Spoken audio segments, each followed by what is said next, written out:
We're going to use the Spell It with Moda letters in this video to make an easy to gift drawstring bag. You'll need the free pattern, so check out the link in the video notes below, as well as fabric for the exterior, the letter, and the lining. You're going to want to choose patterns that are generally small scale and contrasting for the letter, and follow the directions for whichever letter you prefer. Once you have your letter made, you're going to add sides to the letter and then sew on the top band and the bottom of the bag as well. You can see here that I'm working on two different bags, and this is what they'll look like once you've added the border pieces around each letter block. I've decided to quilt mine, and I used fusible fleece and just followed the design of this particular fabric because it had a grid pattern to it, and just used some wavy lines to make a crosshatch. You can also choose not to quilt this and just proceed to the next step. Here you can see that I'm trimming away excess fusible fleece so that I'll be ready for the next step, which is to add the casing for the drawstring ties. So you're going to take the casing strips that you cut from your lining fabric, you're going to fold about 1/2 inch under, and then fold that raw edge in toward the crease of that fold, and you're going to sew that closed on both ends. Once you have that done, you're going to fold it in half with right sides together and place it centered on the 14.5 inch edges, or the top and bottom of the exterior of your bag, and clip those in place.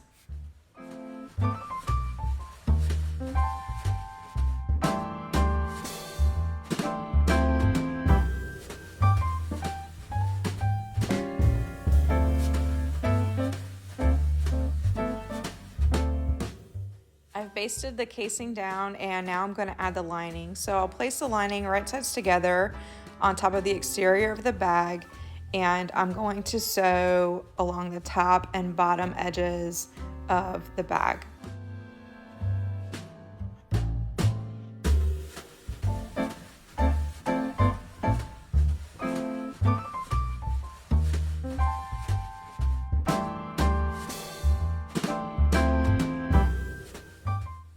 Once you have the lining secured, you're going to fold it back and press that seam along the top of the bag so we can get a nice crisp edge.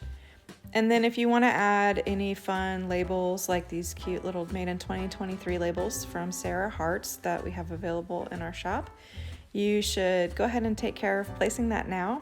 You can see I have it just a couple inches down from the top of the bag in the lining, and that's going to get caught in the seam, so it'll just be like a little loop that hangs out there. And then you're going to flip the bag right sides together again so we can match up the seams along the top edge of the bag, and we're going to pin those or clip those in place to keep everything nice and neat.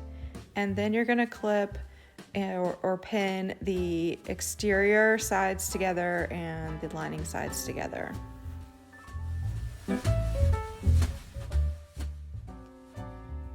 So here I'm finishing up pinning the sides, and I'm going to mark a roughly 4-inch spot on the lining on one side where I'm going to not stitch all the way through that seam so that I can turn the bag later. And you can see that I'm just going to finish this up, and then I'm going to take it to my sewing machine and sew all the way down this one side and down the opposite side, making sure to leave that hole open for turning the bag later. Once you have the sides sewn up, you're going to box the bag corners. You can see here that I'm using a ruler to mark a 1-inch square in each bottom corner of both the exterior and the lining. Note that I'm not including the seam allowance in the 1-inch square. Once you have all of those cut out, then you're going to box the corner by pinching that opening closed so that the seam lines up with that crease along the bottom fold, and sew that shut. And then you're ready to turn your bag carefully, gently, right sides out.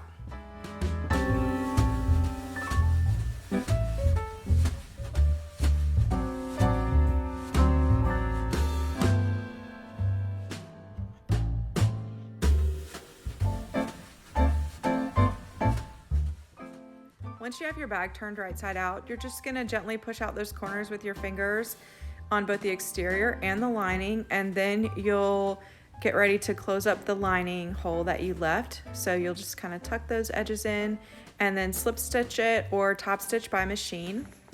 And then you'll shove the lining inside and make sure everything's nice and neat.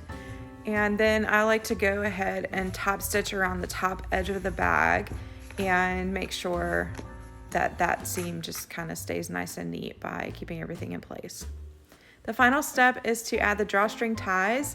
I have hooked a safety pin to the end of one of my tie lengths, so I usually start with 2 1-yard pieces, and so you can see that I'm just snaking it through the casing tubes using that safety pin to kind of push it along. And I have put in the first tie starting and ending on one side of the bag, and then for the second tie I'm going to come in from the opposite side. So you can see that I started on the right side and looped around, and now I'm going to come in and start on the opposite side so that my tie ends will hang out on both sides of the bag.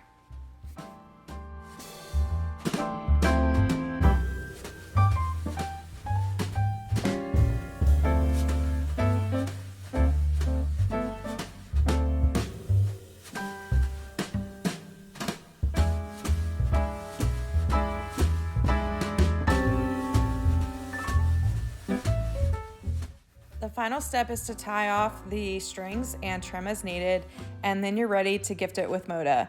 I hope you've enjoyed this tutorial. Don't forget to grab the instructions from the notes below and like and subscribe, and we'll see you next time.